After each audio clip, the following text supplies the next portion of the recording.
Oh, hey, look at that. We are live. Craig Martelle coming to you live from the subarctic where it's light and rainy. It's raining today. Where are you coming to us from? I'm David Farland. I'm coming from St. George, Utah, where it's going to be 114 degrees today. Woot, woot. Coming from Henderson, which is basically Las Vegas, Nevada, and I might beat you by 1 or 2 degrees. But if it happens, I'm really not wishing to win this. And since David jumped the gun, we have our special guest today, David Farland, talking about going from good to great. Michael and I we do a little bit of butt grabbing first and silly talk. Don't. I just want to clarify that. No, we don't.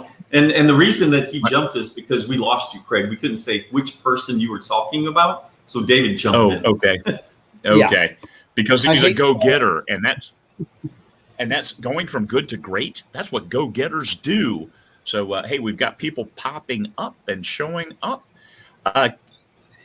I will tell you that it was 48 degrees here this morning, which is typical Alaskan summer weather. So you guys are roasting, toasting. What did you do on 4th of July? Did you have anything good to eat? David? Well, we had actually a very nice 4th of July. We did some barbecued chicken and just had family over and got to play with my grandkids and things like that. For myself, we went over to a friend's house, had ribs and tri-tip and garlic bread, and there were other things that were in the vegetable category I never touched. And so we enjoyed it. And how about you, Craig? Oh, I'm not sure what we had. I think I had a sandwich, like a Dagwood kind of sandwich. I just wanted to give people time to jump on with us today. David, talk to us a little bit about what are some, let's say, your biggest tip on taking a story from good to great. Well, gosh, there are so many, quite frankly. That's what I like to think about and what I like to do. I think that generally speaking, when we are looking at writing stories and we want to write to a huge audience, which I think is really what making a story great is about, is boosting the audience size and how much passion they feel. There are so many things that go into it. One of the best-selling, or one of the tips that I have for writing a best-selling novel, for example, is that if you look at books that are the best sellers in their genre, they almost always have incredible world building in them. So the author does a great job of creating a new world and making it believable, taking us to another time and another place. And so that's my first tip, is make sure that you transport your audience to another time and another place. If you look at Lord of the Rings, Tolkien does a better job of world building than anybody else in fantasy. If you look at Dune, Frank Herbert did a better job than anybody else. If you look at Gone with the Wind, the author there did a better job. When I was asked to help pick a novel for Scholastic to push big, I picked the book Harry Potter because Rowling did such a great job of creating Hogwarts and populating it with her monsters and her wizards and witches and whatnot. And so it's really much of it is about world building. I like the hell out of that, David. I think that's a great insight into what draws people to stories. And I'll tell you that David Weber, with his Honor Harrington series, one of the great space opera and military science fiction worlds, and he will be in Vegas, and actually he's going to be talking world building. So if we can, just a little bit, I believe, Craig, you and I know more about David than perhaps everybody else might. So, David, do you mind telling us a little bit also, because, I'm well aware you're a teacher. You're not just an author, and you haven't just done Rune Lords and other things, but you're a teacher. So you've taught hundreds, if not thousands. I don't want to jump the gun here, jump the shark. But can you give us a little bit more about just your history of explaining story to people? Sure. Yeah, I'm a writer, a New York Times bestseller. Been doing this for 30 years.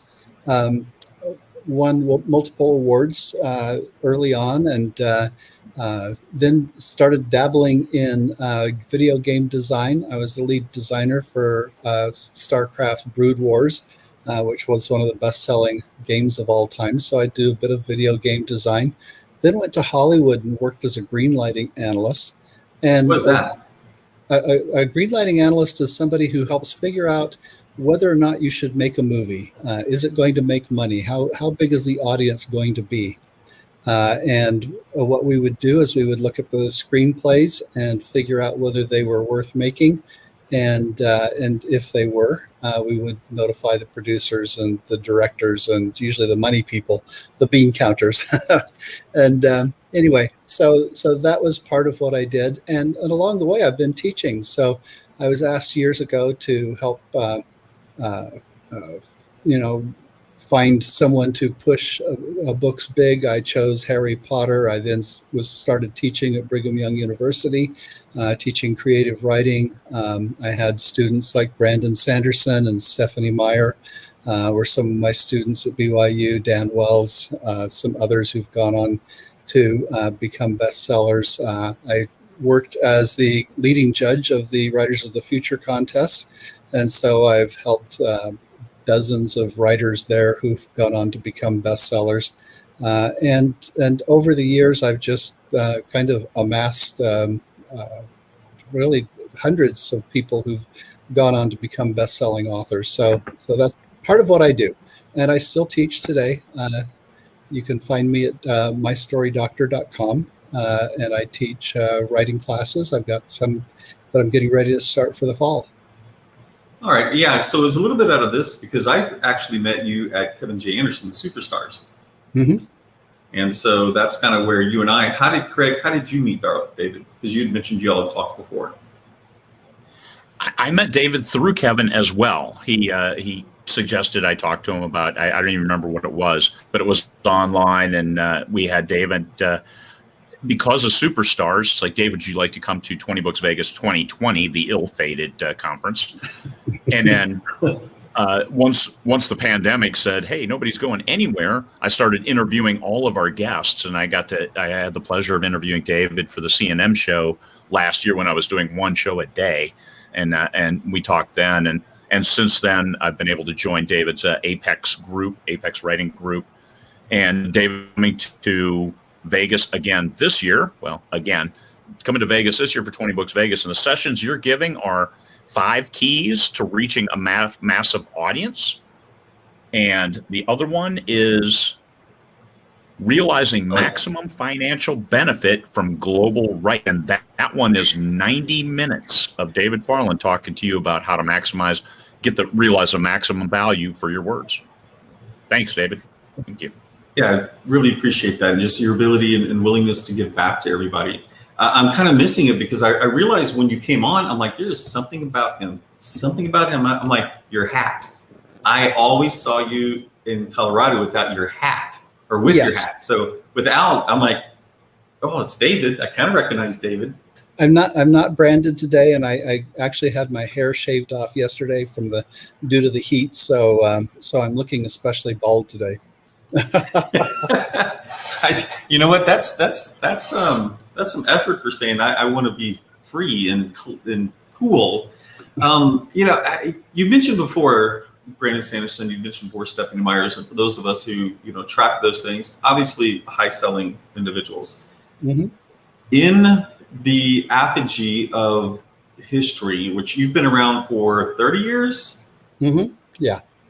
We're very much so. So now we're going into this model that some people take traditional routes, some people go indie routes, some people do both.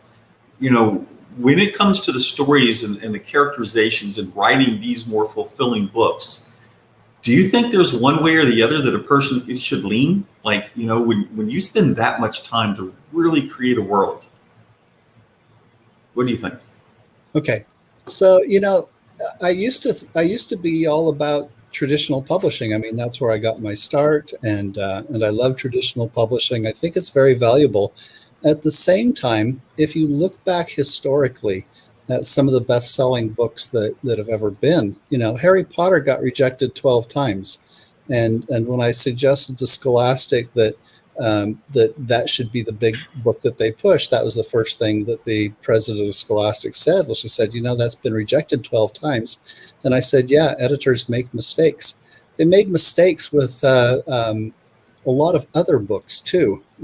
Dune was rejected over 40 times. Gone with the Wind was rejected over 25 times. So, when it comes right down to it, the best-selling novels of all time over and over again got rejected by publishers, usually because they were too big. They were too fat and they didn't fit current publishing models. And so you get things like A Tale of Two Cities that never did find a publisher. It was self-published when it came out. And so I look at it and I say, there's nothing wrong with self-publishing. If you believe in a book, go self-publish. It's a great way to do it. The problem that you have is that unless you can turn that bestseller or turn that book into a bestseller, you probably won't find a publisher. And that creates kind of a bottleneck because it's difficult to sell global translation rights if you're not published by a major publisher. Most of the foreign publishers will look at your book and see what the sales record is in the United States. Is it a big hit in the US? Yeah, then we want to buy it. Okay, but if it's not a big hit with traditional publishers, they probably are going to shy away from it. Yeah, I mean, we've had some different things. LMBPN is a major foreign publisher for a lot of our own stuff. So we've got 85 or whatever titles, and we have 16 series running simultaneously that we're in translations for. But we have a massively different model than, say, like, Craig, you can speak to it. It's expensive. I like to say that when you're writing your own stories, you're there and your cost is you're editing and the cover. That's it. It's very approachable. And then you go and look at doing audio, and then audio seems so expensive compared to this in the ROI. But then you go one step further and you look at doing translations, the cost of translations, and you realize that, it makes everything else seem like a nonprofit. I mean, it's just so expensive to do translations. Craig, how about you? What's your experience with it so far? Controlled costs, it's managing the business. I think the big difference with the traditional publishing is the desire of the indie to just write. All I want to do is write the stories, and then you subject yourself to the requirements, like Harry Potter got rejected because those publishers didn't think that book fit with their readership. And it was a great fit for Scholastic because of their readership, school kids, and oh, by the way, it appeals to adults too. I mean, that was a huge, huge win. And so we talk about gatekeepers, and I did an episode of 5 Minute Focus last week on we are the new gatekeepers. When you write to market, you're writing a book will satisfy your readers. So you become your own gatekeeper by maybe not writing some flight of fancy that I'm not sure who will buy this, but I know it's going to be a good book and I publish it. Well, then you find the exact same problems that a traditional publisher tries to predict by knowing, hey, this book might not fit with our readership. So I think the differences between indie, when you look deeper, and this is all Michael's fault, because he said, hey, man, you got to read this book. And he gave me a bunch of Shatskin books and said, you got to read these. He didn't give them to me. He made me buy them. But understanding the traditional publishing model, and also if you're pushing paperbacks, we don't have that overhead of, yes, we got to find an offset print. We got to buy 10,000 copies, put them in the garage. And you don't have to do that nowadays. So print on demand, yes, it makes the price of the book about double, but not if you're just selling ebooks. It has completely changed the paradigm of being able to get books in front of people.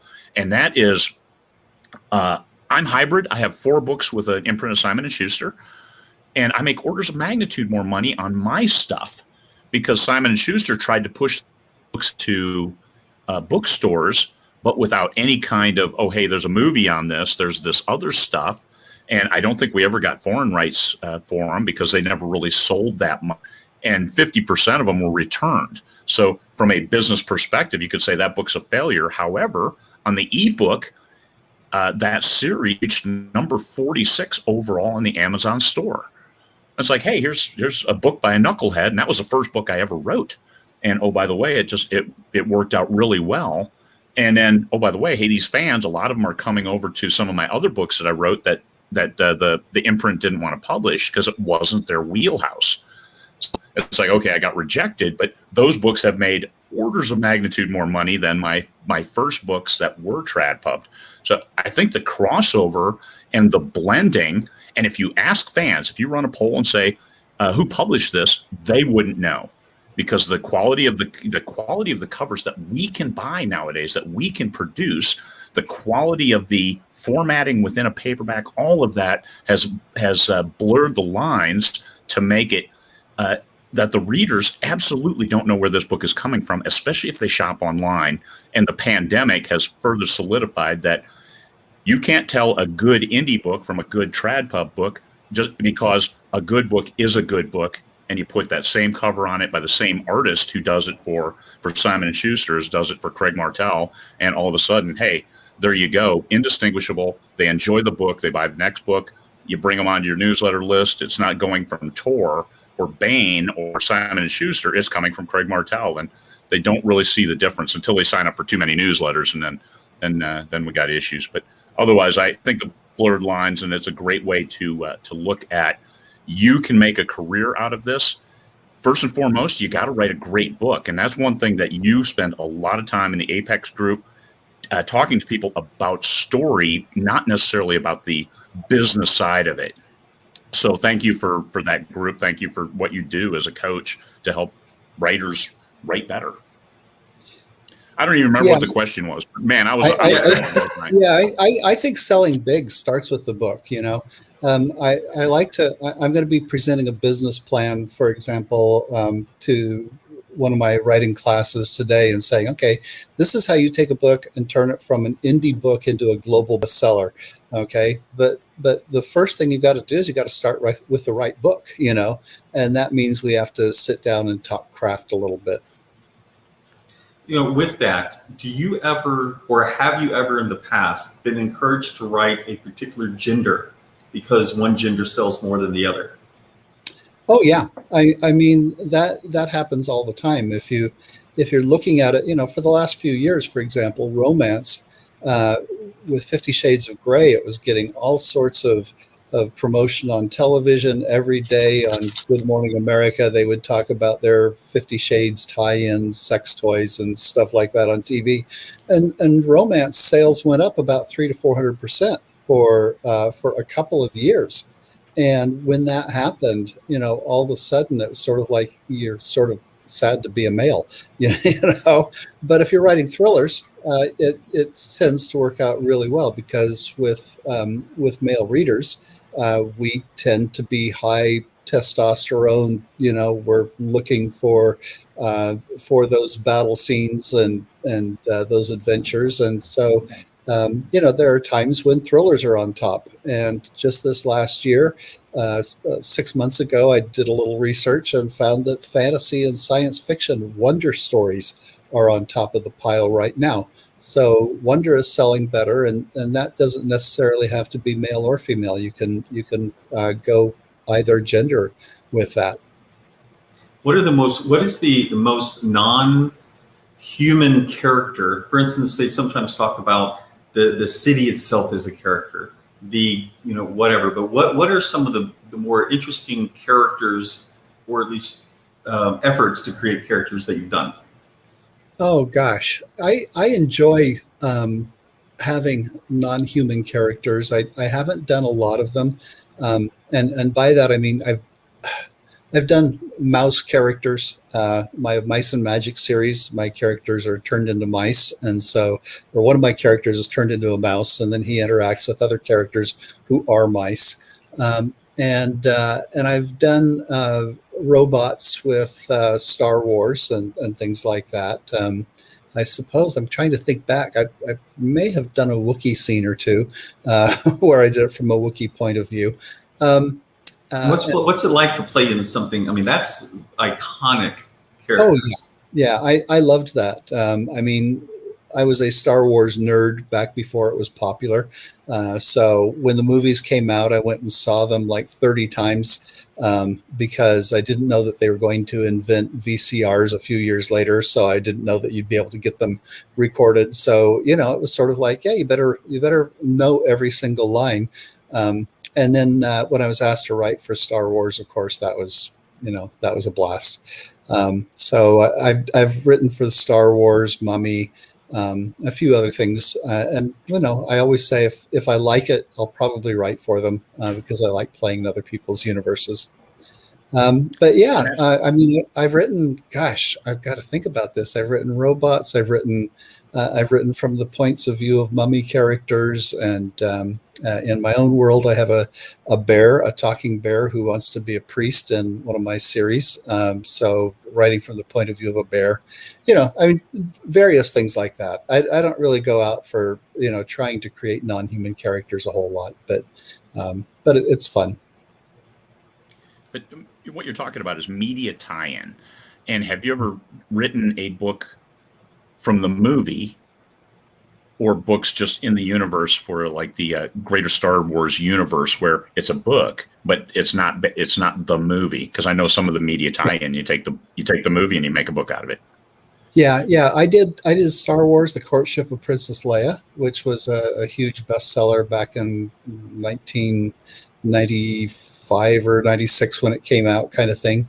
And I did some mummies books. So I've done about a dozen media tie-ins like that, where we just, played in somebody else's universe, and that's always a lot of fun.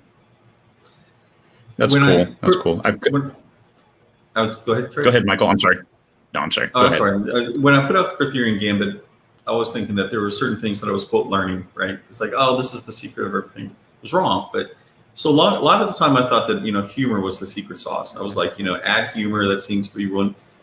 Finally realized, no, it's actually romance, which I didn't write very much of, but it seems like, and this is why I'm asking you the question, if there is something else you add, so it doesn't matter what genre you're in, but if you add this spice, kind of like MSG before we learned how bad it was, if you just add this spice, it's going to help it. Is there anything like that in crafting story? No. There isn't. There is. Actually, there is, but yes! It's kind of a roundabout argument. Okay, here's the thing. You got to have humor. If you're writing wonder, you got to have wonder. If you're going to be writing thrillers, then you've got to have adventure. When we're writing, though, there's always going to be a central change to a character for a successful. That story, character change, requires us to be writing drama. What is it making the character want to change? Family relations, trying to prove themselves, that kind of thing.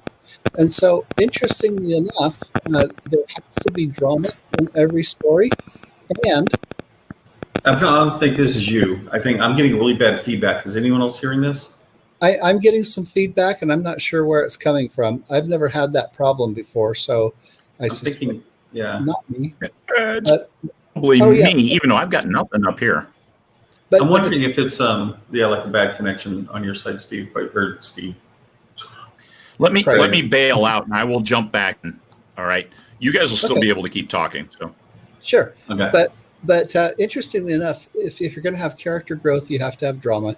And for any novel, there has to be an element of horror to it. And by that, I mean, for example, let's say you've got a romance and it's a nice, sweet romance. There's still the horror of loneliness and of never being fulfilled. And your character is going to have to face that. That's what drives them to romance in the first place. So you've got some element of horror in every story. But I think you're right. Comedy is a huge one. If we look at the biggest draws for children, we have wonder, humor, horror, and then adventure and mystery. Mystery is another big one. 80% of people of all ages are intrigued when they see a commercial that has a mysterious element to it.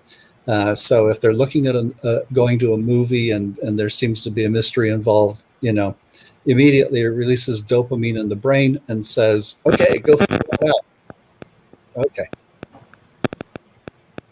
Yeah. So that's, I guess I kind of or shrink it down a little bit, is there should always be something the character is going toward and something they're running from.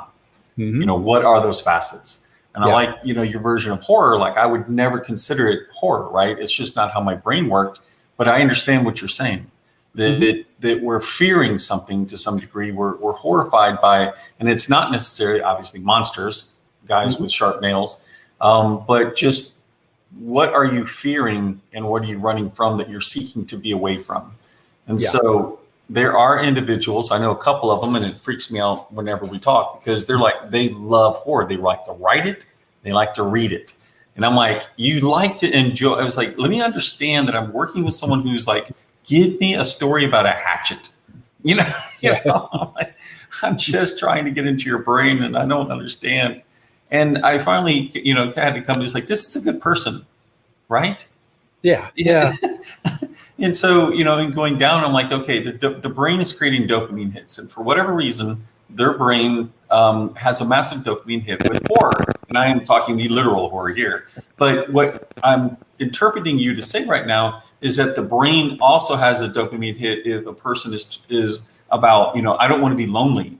And so when you give them a situation and a story that the main character is going to be lonely, which is where they're putting themselves into, then they're going to have that same dopamine hit, and they're going to strive and expect the story to help bring them back out of it. And so the delta between, a person with no horror and achieving a greatness, or introducing horror, the benefit is much greater, and therefore the enjoyment is a bigger payoff. Yeah, I think so. I'm going to go on and say, there's a number of positive emotions that we can feel, and mystery pulls in dopamine. When we start looking at what fulfills you, we may get serotonin involved. If we're talking romance in particular, I suspect that oxytocin is a big culprit. It's a hormone that makes you want to cuddle with babies and people that you love and stuff like that. And so I think there's a lot of them, and I don't even believe that we know what they all are yet, because we're just learning the names of hormones, much less, but we can look at things like adrenaline boost that we get from something and say, yeah, that's a good positive thing. When you get your heart racing, a lot of people enjoy that kind of a thing. So learning to understand what controls the various emotions and what hormones do that and how they are triggered, I think is an important way to help boost our writing. Yeah, it's one of the early things that I don't think I even understood when I said, as a good writer, what we are is we're drug dealers. We just need to understand how to release the drugs and the readers themselves, and choose. If you don't understand all of them, which I did not, which is why you see me right now, I'm writing down. Yeah, I never thought about adrenaline and dopamine and serotonin and oxytocin. I never thought about those. I only thought about dopamine. And so, I want to go back and I want to study those, and I'll go, what is it? Because it'll help me. For instance, what if the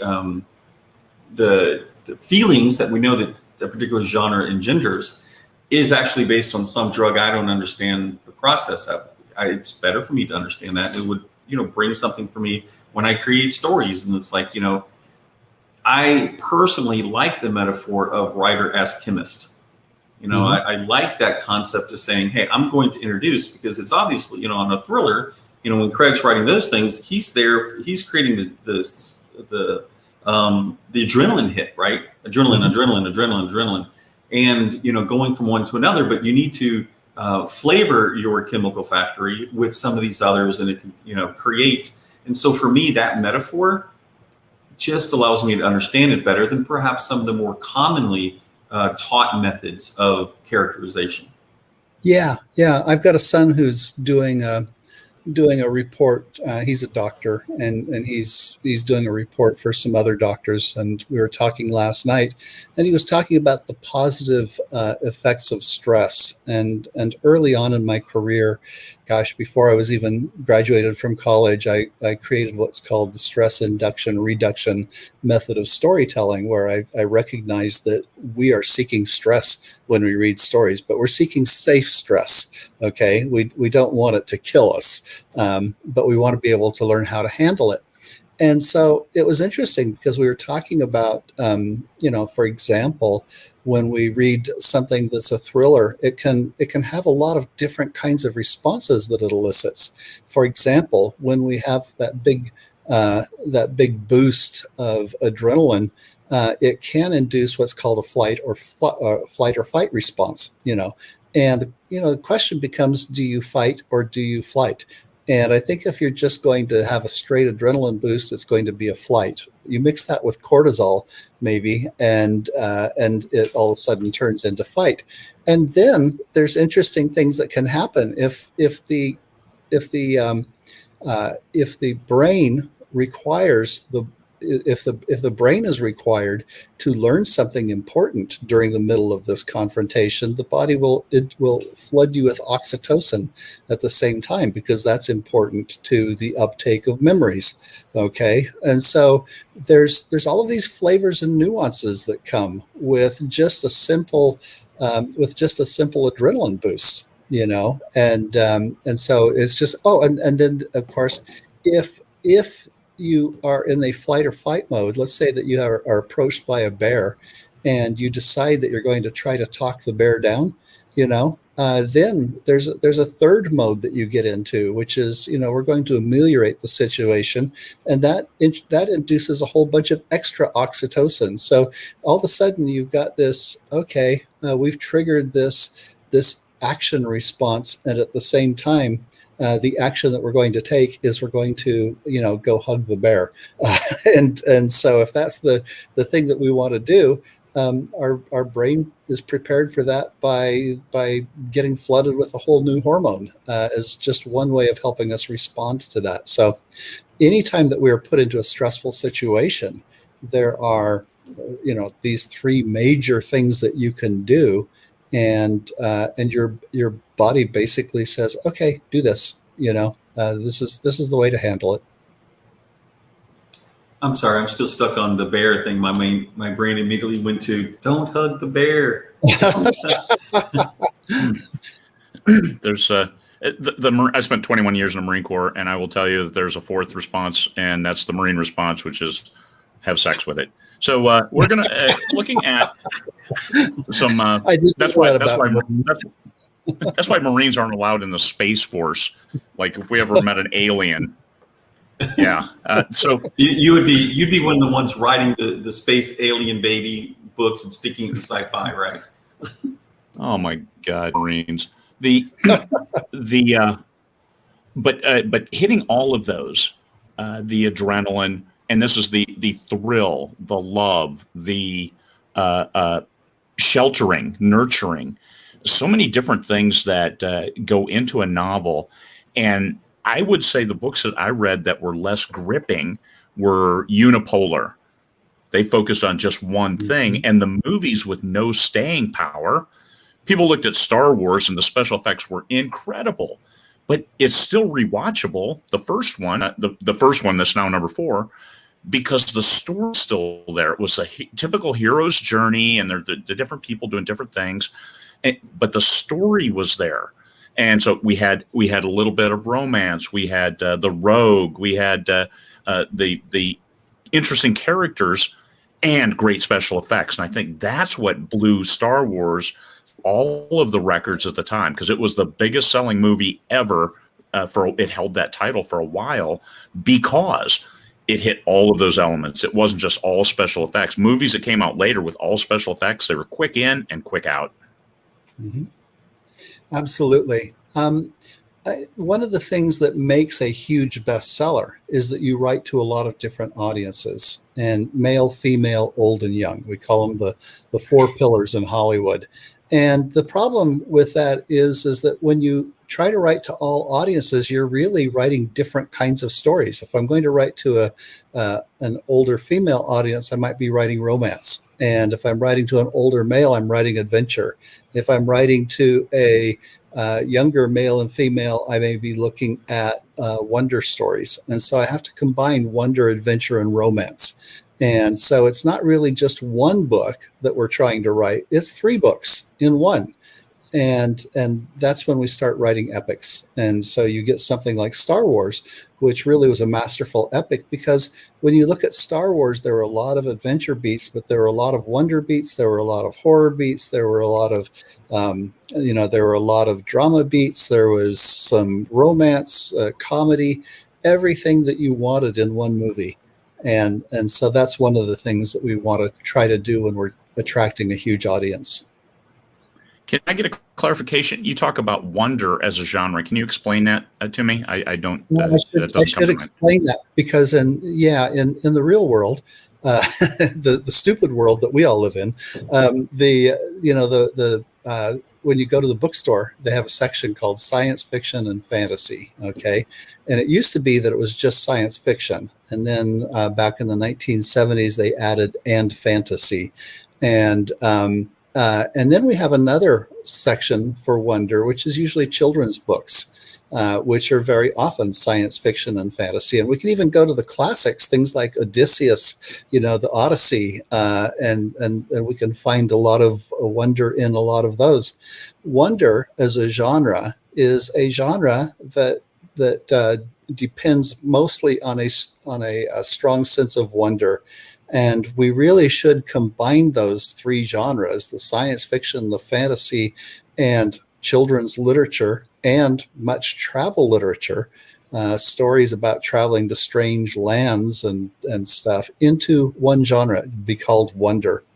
And back in the 1940s, there was an editor who lobbied with bookstores to try to get them to do that. But people were afraid that if you put children's books with adult books, it would really confuse kids and they would get harmful material and stuff like that. And so the bookstores never did it.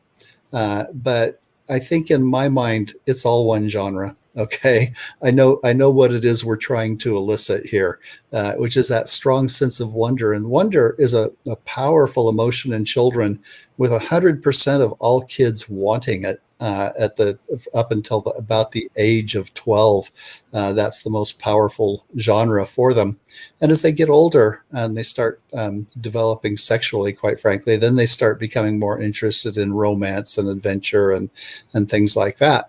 But it's a huge genre that is, quite frankly, unrecognized as a genre by the book world. We'll put it that way. Could you say then that wonder for kids is adventure?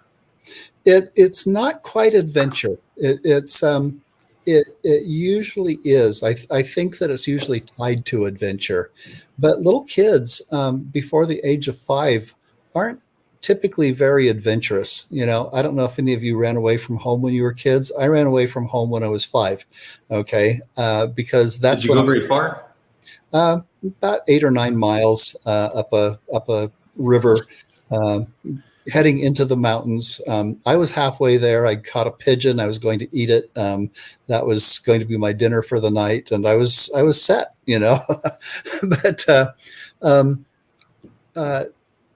But what we get is that little kids like adventure, but they're usually too afraid of it. Okay, it's too scary. The idea of being away from mom and dad is so frightening that's why we get things like The Land Before Time, where every single movie had the poor little dinosaurs getting lost from their parents.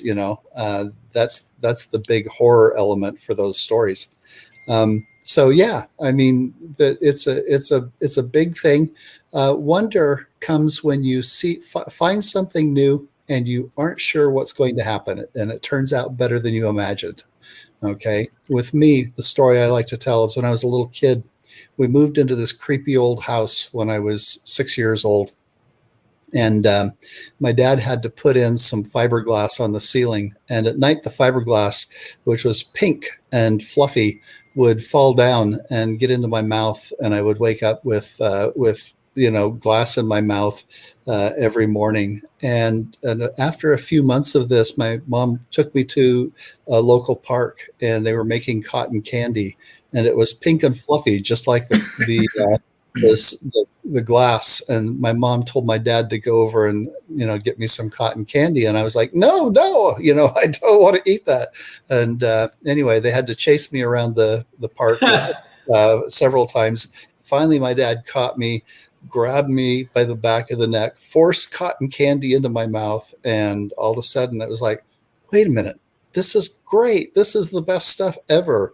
Okay. But I was sure that I was going to get a mouthful of glass. And that's wonder, is finding something, testing it out, and finding it to be better than you ever expected. And that's what little kids do. I've got a granddaughter who is just at the point where she's crawling around on the floor, and she's looking for things to eat. And if she picks up a cockroach, she'll put it in her mouth and maybe chew it thoughtfully. And if she picks up a piece of Cheerios, then it's like gobble it up and start looking for more. That's what you do as a child, is you look for wondrous things. And so I think it's biologically hardwired into us to look for a sense of wonder. So C.S. Lewis, Chronicles of Narnia would be that wonder, but then the screw tape letters, would they still be wonder? No, I don't think they're wonder as much. I think wonder. I think the screw tape letters are more Christian theology. Great, it's just pondering about big things, making you feel like an adult because you're doing that. But there's an awful lot of really strong commentary on life and on how you should be and things like that, which I think is really important. When you turn to be about 13 to 16, typically, you start learning to think symbolically, and you start wondering, who am I? What am I? What do other people think when they see me? What kind of person should I be? And that kind of thing. And there's a certain age where that's really appealing. I remember reading, for example, what was it? Ayn Rand, when I was 15 or 16, being a young communist as a kid, and just kind of having my mind blown. Wait, capitalism is seen as a good thing? I had never thought of that, and so it really kind of turned my head around. I think there's a different kind of thing, though. Yeah, stuff that makes you think is a great. Yeah, Michael. I like the comment down here from Facebook user. I don't see a name. This is hands down the weirdest interview you guys have done. 5 stars, would watch it again. And it's interesting. It's true. I mean, this is, if you will, one of the weirdest ones, because we're delving into areas of craft that we don't typically do. We typically do a lot more from the business side of things. But it's interesting. I am completely not taught, right? The only thing, quote unquote, taught me was reading 1,000 books, not delving into the craft. And David, you've spent decades on craft, and you're able to express it in such a way because of the amount of times that you've had to teach it to people whose heads are as thick or perhaps not as thick as mine, and give it across what it means to do this. But it's obvious from your discussion that you've gone into beyond the normal, this is how you tell a good story. You're going into the engagement of the body, even at a chemical level or at an emotional level, related to both gender and age and the growth pattern of people. And I haven't personally seen that. Not that I've looked hard, but I don't think it's much there. But Craig, I know you've studied it more. Yeah, when I was young, I wanted to be a doctor, and I was studying pre-medical microbiology and I always thought I wanted to be a writer on the side. And so I guess I've always been fascinated by that juncture between the human biological organism and the human reader. And so Yeah, I think that a lot of my research has led me in that direction, so that I understand it on a chemical level. As James Dashner, who did the Maze Runner, put it, I understand it on a freaky level. so so hence the unusual interviews. Well, I'm particularly loving it, Craig. We have a question that popped up from Terry Wells Brown. Going back to the world building, how do you determine the line when you've overbuilt? And I would say my answer would be you can never overbuild, but you can over-describe putting the people into that if it takes away from the story. But what would your intelligent answer be, David? An intelligent one. Well, that's a tough question, because when you get down to it, Tolkien getting in and figuring out how the language of Mordor varied from the language of the elves, and how many thousands of years ago they split apart and that kind of thing. I kind of think he was overbuilding. That's just me personally. I don't think we needed to go that far, but at the same time, there's a wonderful depth to it that you just can't quite find the depths when you get that far into it. I think that realistically, though, when you're writing a Star Wars novel, there's a point where, I have 5 days to come up with an outline and 30 days to write it. And so when I've gone beyond that 5 days, then I've overbuilt. Okay. I only have a certain amount of time that I can spend on researching it and enjoying it.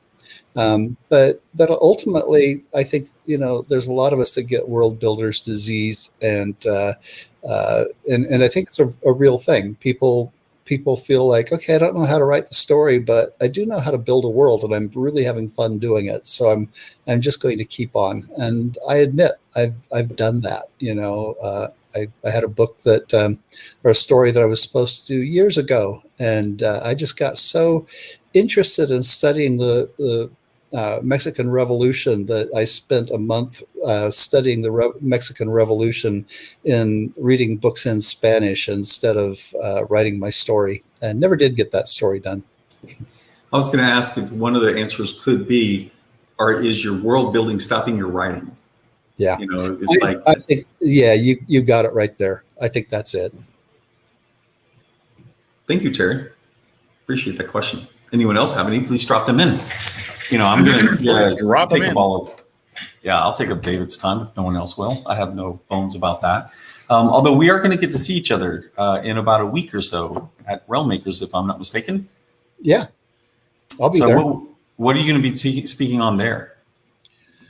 Oh gosh, I'm going to be talking. Let's see, I'm going to be doing a 3-part series, and I'm going to have to look it up to see what it is right now.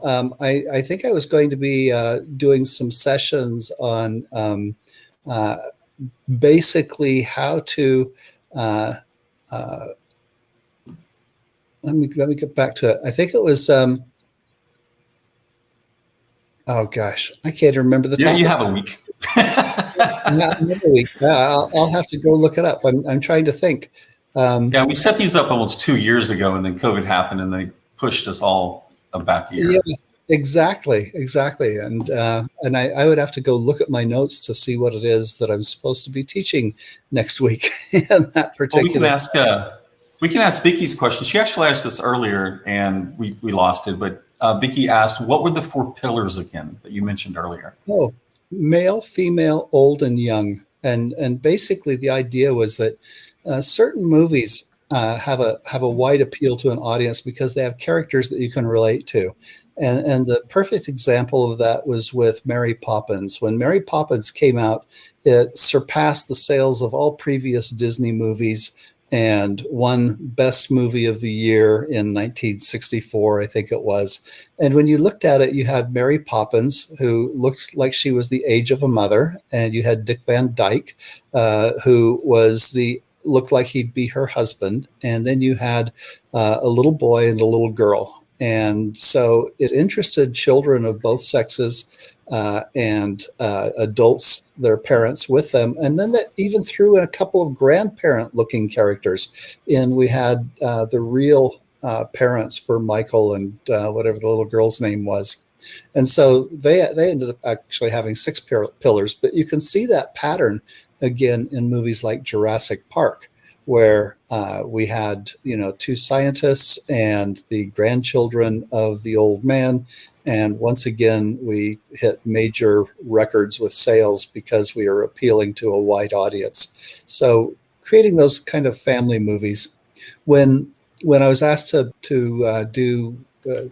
choose a book to push big, I went and I got a couple of boxes of books from Scholastic, and I sorted them out, trying to figure out which ones, first of all, looked like they would make good movies, which would make good video games as well as books, because that's usually where you're going to get your big budget for promotion with. And anyway, and I separated them out, and my wife came in while I was doing that, and she said, "Don't you have a book that's due in 3 days?" And I said, "Yeah." And she says, "Well, can I help you with this?" So I gave her some books, and she started reading Harry Potter. And then at dinner, she was telling me how great it was. And then the next morning, she was telling me how good it was again at breakfast. And my 10-year-old daughter grabbed it and ran out of the room and took it to school with her. And then all of a sudden they were fighting over it. So I knew I had older female and younger male or younger female readers with Harry Potter.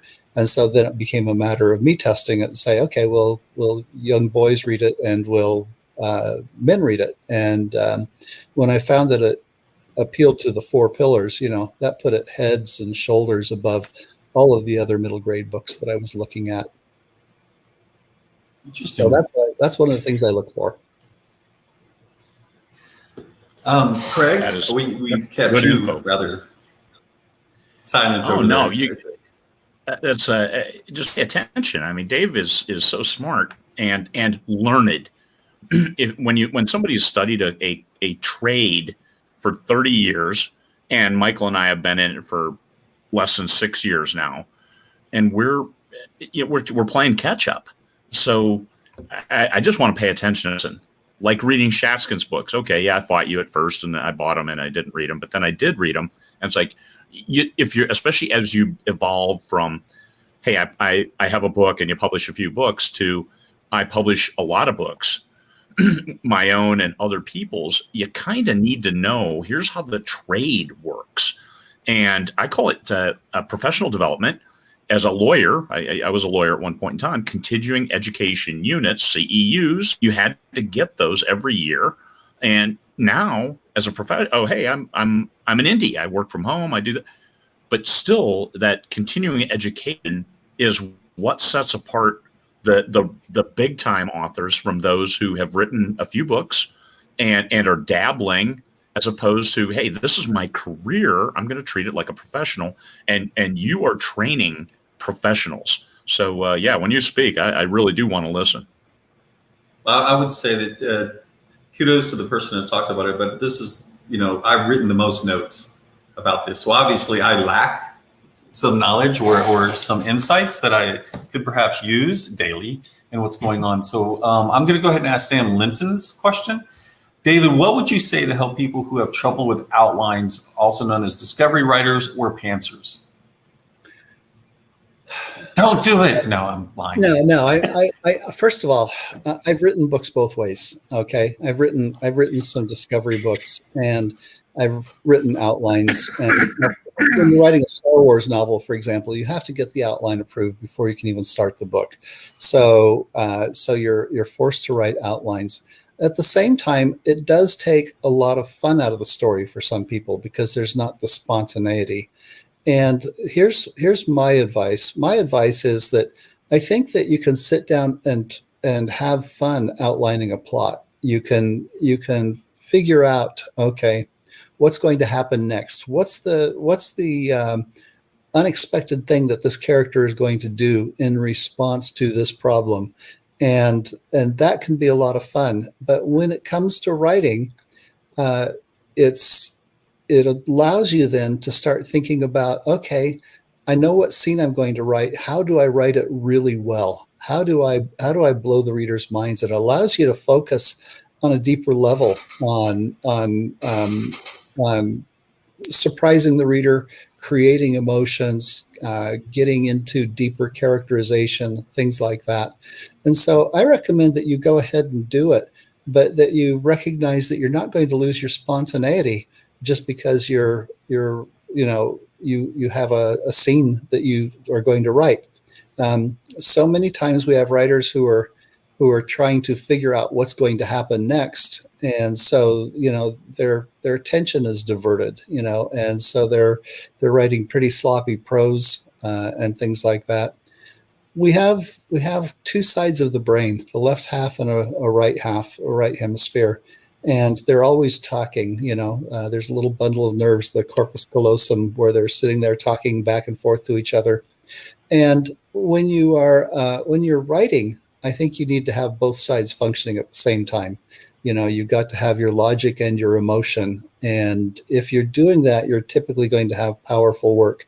A lot of times the logical brain will take over and actually the right half of your brain will actually kind of take a nap, usually, for example, in the afternoon after eating.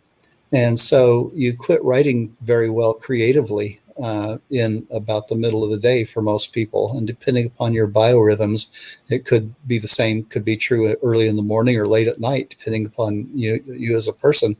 But you want both of those halves of the brain. And I have a feeling that people who are writing just logically probably, to me, it seems to me that very often they're not thinking deeply on the emotional level. They're not trying to connect both halves of their brain. And I just feel like, gosh, you need to suck it up and learn to enjoy doing this. I was on a panel with 10 other New York Times best-selling writers, and we were talking about pantsing versus plotting. And I was surprised that all 10 of us were plotters, because I really expected to have some sort of battle royale going on here, And the truth is that it does keep you from going down blind alleys so much. And I've looked at books where I felt like, oh gosh, I'm tired of this plot. I know exactly where it's going. Everybody else will see it too. They don't see it. They don't know where you're going. If you've come up with a good plot before you've ever outlined, then the reader's still going to be just as surprised. So I think it's a little bit of an illusion for us that we're afraid that people will be disappointed. Okay, so I tried to do a really quick search, but you don't really have books to speak of on the craft of writing, just the workshops. Well, actually, I do. I've got a book called $1 Million Outlines by David. Oh, which is the person somebody said, I need to go look at it. I didn't even realize it was you. Yeah. So thank you to the person who said that I need to read it without mentioning David was the author. Appreciate that. Yeah. My real name is Dave Wolverton, but I write under David Farland. So I've got $1 Million Outlines is a book that you can read on outlining. And I hopefully, if you read that book, you'll actually go deep enough into building characters and worlds and stuff like that you'll see that, oh gosh, there's so much more to this, to outlining a story, than you imagined. That it'll serve as to help jog your creativity, I guess, in building better books. That's what I'm trying to do. There's also a book called Wonder. Writing wonder stories, where I explain what a wonder story is and how to write them, how to arouse a sense of wonder in story. And I use examples from, things like Harry Potter and Lord of the Rings and whatnot.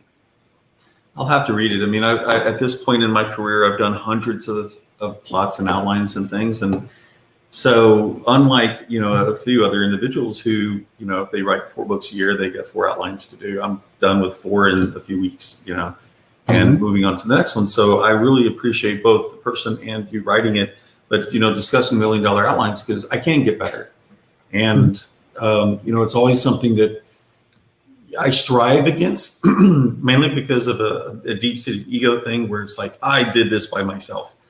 I just wrote some author notes this morning. I didn't do anything by myself. Even when I wrote the first Corinthian Gambit, which was technically by myself, I used software that other people had created. I used implementations, distribution that other people were responsible for. None of it was by myself. So, you know, it's a maturity thing. And I'm sure if I ever went to a psychologist, it'd be a deep-seated fear back in the beginning and the sense of who am I? And, oh, I'm this person and Mama didn't love me. I don't know. You know, I don't know where that really comes from. But I think that, you know, the desire to make yourself better is something I actually struggle with, as opposed to Craig, who's all into it. You know, God only knows what you'll research, Craig. So I appreciate that. But I did understand, you know, you have, and the first time that you and I kind of interacted was your Apex. And it just so happened that one of my collaborators was a part of your class. And so she's like, happy to have you here. And I'm like, I didn't know you were a part of this, because this was Amy and she's over in Australia. So I had, you know, my brain wasn't connecting the fact that you have international students that continue with you. And this isn't inexpensive.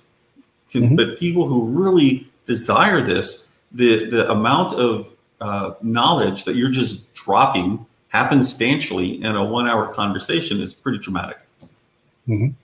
Yeah. I've got students all over the world, India, China, Russia, you name it.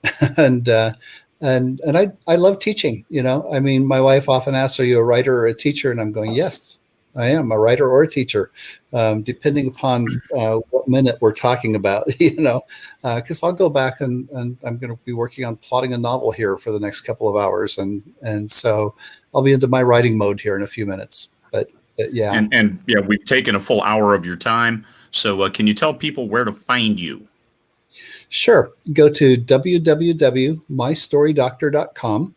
And there you can find out about, I've got a free writing book, daily meditations that you can get.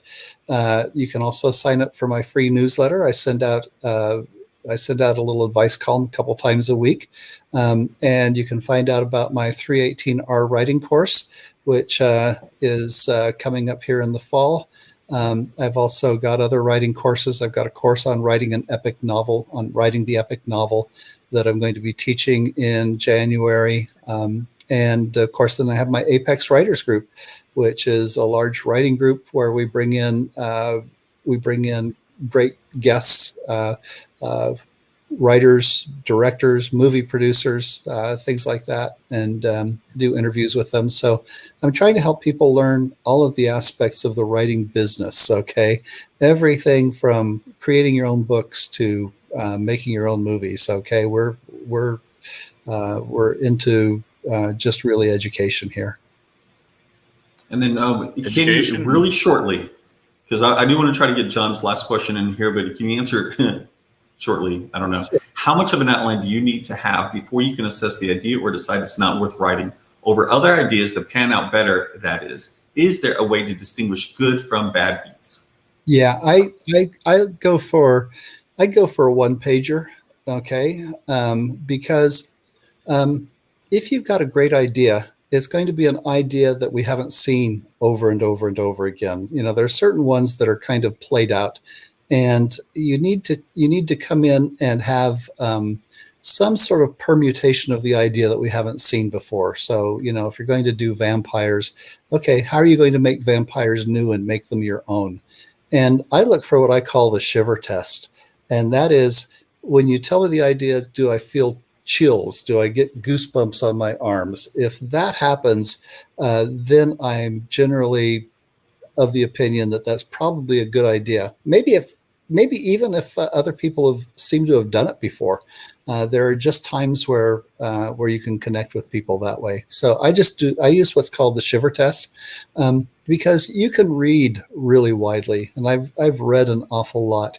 And I've seen an awful lot of ideas, but I still find ideas that really thrill me, and that's part of it. And there's another thing that goes with it, which is how personally invested are you? You know, when you read it, do you get excited about? You know, when you come up with the idea, do you get excited about writing it? And a lot of times ideas are really connected to who we are as individuals, the problems we've had growing up, and that kind of thing.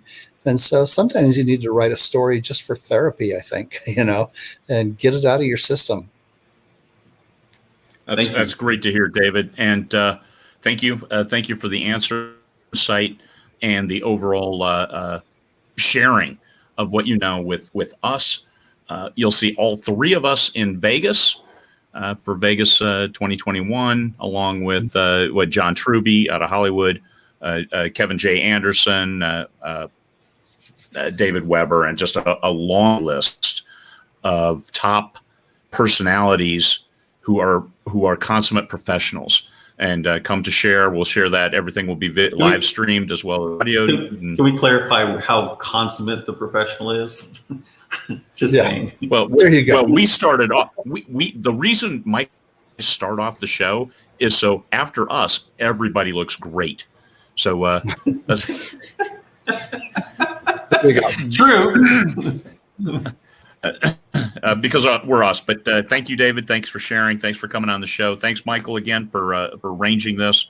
And Michael's on the hook to do the guests, so he's been getting us some good ones. A good conversation with Jeff Chaney last week, and next week I'm sure we'll have somebody even not better, different, more different, comparable, even different. Yeah, so there we are. Hey, thanks everybody. There you go. Yeah. Thank you. Thank you. Good luck with your outlines, David. Okay. Bye-bye.